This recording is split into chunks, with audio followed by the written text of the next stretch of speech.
In this video, I'm going to be talking about the album Sgt. Pepper's Lonely Hearts Club Band. It's celebrating its 55th anniversary, so the Beatles are a very important band to me. One of the first bands I ever listened to when I was younger. I grew up with this band, and this particular album I think I listened to a lot when I was in college. This was like the album a lot of my friends used to put on when we were hanging out, so my memory of this album goes back to those years. I did a Beatles ranking last year, and I think I put this one in my top 5, which is understandable because out of the 13 like proper studio albums of the UK releases, the top 7 are like almost interchangeable.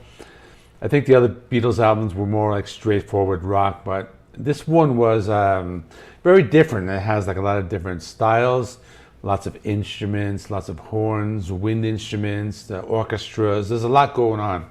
And for that reason, like, this is an album you want to like listen to with headphones, because you put it on and you hear all these instruments coming from like all these different directions, and it's just really cool, and that's what I like about this album. So basically in this video, I'm going to be going through these songs. I'll talk a little about the history, talk about lyrics, and let's get into it. So the first song introduces this fictional band called Sgt. Pepper's Lonely Hearts Club Band. Kind of evokes the sound of introducing the band to a live audience, and it's a pop song. They have lots of horns, like I mentioned before, and definitely wear the headphones with this album, like I said, and this song in particular, because they have like some of the vocals are like channeled to the right, some are channeled to the left, and really good introduction to the album. With a little help from my friends is the second track. Ringo does the vocals on this, and he plays this fictional character called Billy Shears. I remember the song well. I think I remember mostly the Joe Cocker version, because that was played like during the Wonder Years. So I think the Wonder Years was my first exposure to the song. And there's also that obvious drug reference with the lyrics when he says, I get high with a little help from my friends. So it's kind of like an uplifting song talking about needing people to be around you, but at the same time, they do have that drug reference, and that's something they did often back then. Speaking of drugs, the next song, Lucy in the Sky with Diamonds. This one has a pretty interesting backstory, because John Lennon's son, Julian Lennon, was in preschool at the time. He drew a picture of his friend Lucy, and then in the background, she was surrounded by like a bunch of stars. Julian called it Lucy in the Sky with Diamonds, so that was the inspiration for the song title. But this is a psychedelic rock song. It's about drugs, and I learned something interesting in my research, because the initials of the song, Lucy in the Sky with Diamonds, is like an acronym, or stands for the words LSD. I thought that was interesting. I never noticed that before. And it's definitely a psychedelic song. Just listen to the lyrics, talking about rocking horse people eating marshmallow pies, and you have to be like really high to write a lyric like that. The next song is Getting Better. This song is very upbeat, it's very optimistic. It does have this one line that stands out when it says, I used to be cruel to my woman, I beat her and kept her apart from the things that she loved. Man, I was mean, but I'm changing my scene. That line is talking about somebody who has a narcissistic personality disorder. And I noticed when I reviewed John Lennon's Imagine album, the song Jealous Guy also has those types of lyrics. It was kind of like definitely written by like a narcissist. And being a narcissist is about controlling your partner. That's kind of what they do. And a narcissist can be either a man or a woman. And I'm mentioning that because I have been watching the Johnny Depp and Amber Heard trial lately, and I don't really want to go off topic here, but that's just, I wanted to mention that. But going back to that line in the song, it's very strange, because it's the Beatles. You think of them as like a very like wholesome, like family-friendly type of a band, but those were different times back then, and domestic violence was a different thing. So anyway, let me continue. The next song, Fixing a Hole. This one's very upbeat. It's very happy, written by Paul McCartney. He's talking about how he would have fans outside his house. It's just a happy song. Nothing really standing out with it.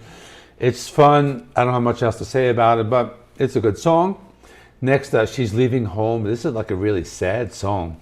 It's about a girl who was 17 years old. She ran away with her boyfriend, and the song describes how would you feel as a parent if your teenage daughter just falls in love with this older guy and just takes off with him. It's just very sad, very heartfelt, and it's just a really good song. Kind of changes the pace of the album. For the Benefit of Mr Kite is a John Lennon song. You got the idea of seeing a poster about a circus, and that's basically what the song is. It's circus rock. I don't know if that's actually a thing, but it's psychedelic. It has a carnival sound. They have a Hammond organ. It's pretty cool. It has this whirlwind kind of feeling to it. And in the end, this is one of the songs John Lennon didn't really like that much, but I think it's a pretty good song. The next song, Within You, Without You. It's the only George Harrison song. And this is that one song that if you asked me like what I thought about it, like I probably wouldn't know what you were talking about until I heard a couple seconds of the song. It's inspired by Indian music, and that's what like George Harrison was into at the time. He was doing a lot of meditation. He was studying Hindu philosophy, and at that time, this one has lots of different instruments. It has violins, the sitar, and a bunch of other instruments that I probably won't be able to pronounce. In the end, it's probably one of the songs I like the most. It's very different, it's psychedelic, and just a completely different style, and a really good deep cut. Next song is called When I'm 64, and this was written by Paul McCartney, and what's interesting is that he was only 14 years old when he wrote it. You know, the Beatles were kind of like holding on to it for a long time. It's a really good song. Paul McCartney's father was 64 at the time, and it's interesting. It's from the point of view of a teenager. He's just, you know, it's just a very happy and upbeat song. The song Lovely Rita Meter Maid is about a real meter maid who gave Paul McCartney a ticket outside of a recording studio. Her actual name wasn't Rita, it's just that Paul McCartney looked at her and he said, hey, she kind of looks like a Rita. So anyway, it's upbeat, a little more reminiscent of some of the stuff that could be on like Rubber Soul or Revolver. It's happy, upbeat, and pretty cool piano solo, and another good song. Next song is Good Morning, Good Morning. This one has an interesting subject matter. It's about being bored or unhappy about just being like a normal, everyday person, you know, just being normal, leading a boring life. And, you know, John Lennon wrote it, and supposedly at that time he was kind of like a house husband or something like that. It was inspired by like a cornflakes commercial, and I think like there's a rooster in it or something, but a decent song.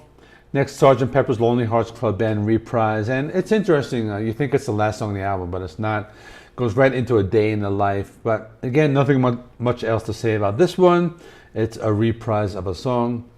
The album closes with A Day in the Life, and probably one of the best album closes ever. It's a great song. It has a very big sound. There's an orchestra, and this was inspired by a young girl who died when she was 21 years old, and she was like the heir to the Guinness family fortune.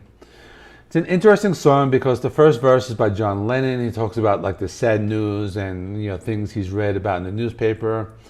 And the second verse, Paul McCartney is basically describing his morning routine, you know, getting up, getting out of bed, you know, like that. And probably one of the best songs on the album. The song closes with like this weird like psychedelic ending. I don't know why they did it, but it just is what it is, and pretty cool. But it's just something that always like sticks in your head. That is all. Up next, new Michael Schenker Group album review, and the album is Universal. Got a collaboration video with the Chill Dude on the Couch Reviews doing the new Def Leppard album. I have a poll on the community tab, so if you like underground metal, you can vote on an album for me to review. And that's all. Please remember, like, comment, subscribe. See you all in the next one.